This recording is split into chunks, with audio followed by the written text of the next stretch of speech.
तो ओम नमः शिवाय, श्री शिवाय नमस्तुभ्यम, जय श्री महाकाल। जी हाँ भक्तों, क्या आप कभी जो बच्चा है उसका जो मन है वो पढ़ाई लिखाई में बिल्कुल भी नहीं लगता। आप लोग बहुत ज़्यादा परेशान हैं उसकी पढ़ाई के लिए कि आखिरकार हमारा जो बच्चा है वो पढ़ता क्यों नहीं है। जब भी आप उसको पढ़ाने के लिए बैठाते हो तो कहीं वो घूमने चला जाएगा, कहीं वो खेलने चला जाएगा, कहीं वो कुछ करेगा, कहीं वो कुछ करेगा, लेकिन पढ़ेगा बस बिल्कुल भी नहीं।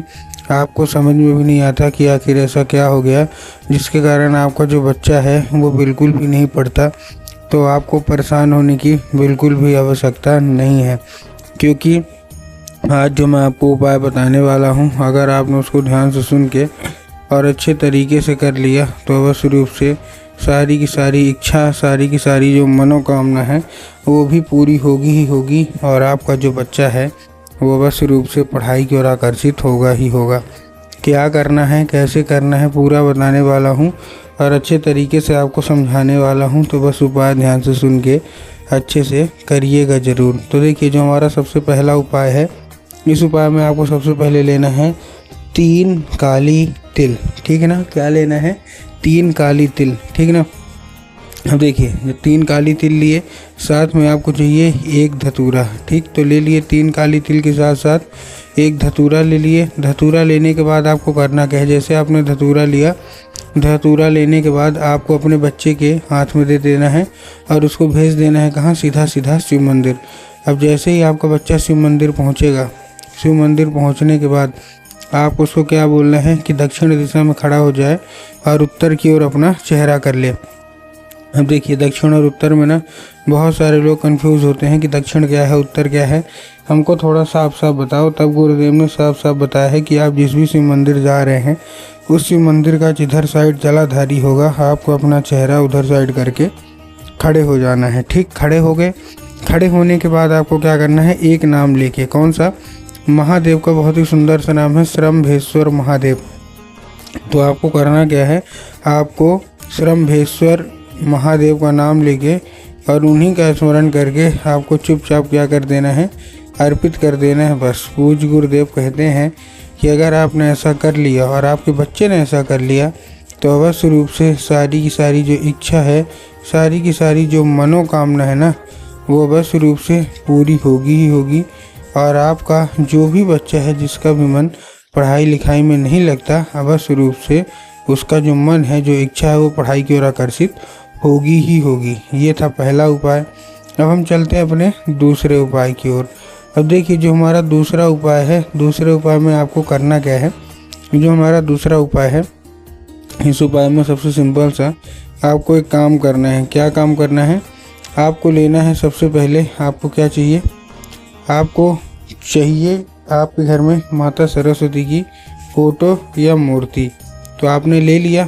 अब लेने के बाद आपको करना क्या है, जैसे आपने लिया, लेने के बाद आपको अपने घर में स्थान दे देना है और शाम के वक्त में जब भी आपके घर में पूजा पाठ होती है तो वो लाल फूल जो है वो आपको उठाना है और माता सरस्वती को क्या कर देना है, अर्पित कर देना है। अब जब आप माता सरस्वती को अर्पित करेंगे तो माता से उसको औषधि के रूप में मांगना है कि माता कृपया करके हमको इसको औषधि के रूप में प्रदान करिए।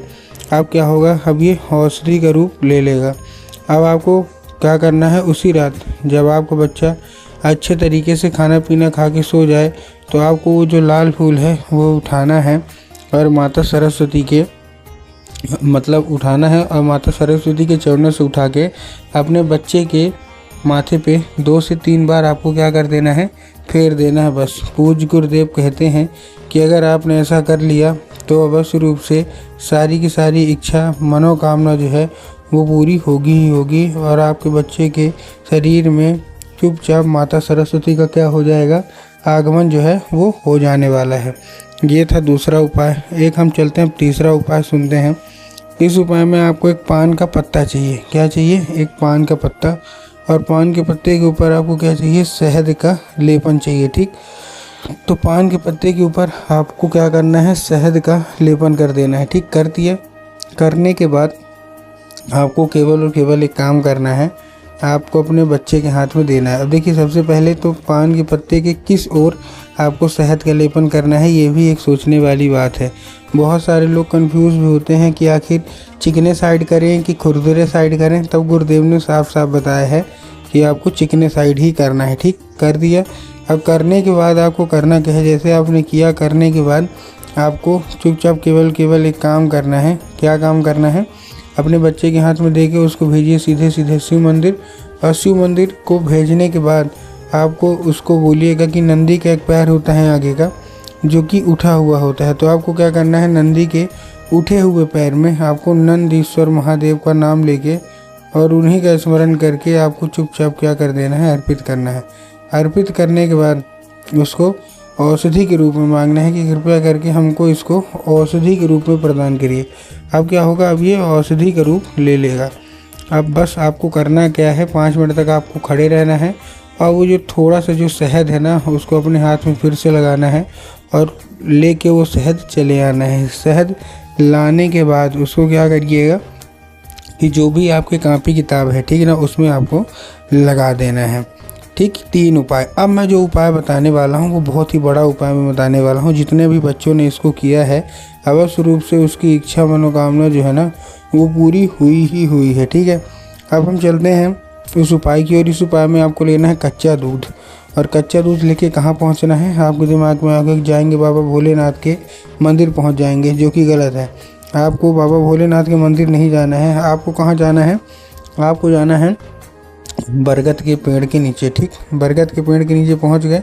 अब बरगद के पेड़ के नीचे पहुंचने के बाद आपको करना क्या है, जैसे आप बरगद के पेड़ के नीचे पहुंचे, आपको बटकेश्वर महादेव का नाम लेके, किसका नाम लेके, बटकेश्वर महादेव का नाम लेके और उन्हीं का स्मरण करके आपको क्या कर देना है, चुपचाप से अर्पित कर देना है। बस पूज्य गुरुदेव कहते हैं कि अगर आपने ऐसा कर लिया तो अवश्य रूप से आप देखेंगे कि इच्छा मनोकामना जो है वो पूरी होनी ही होनी है।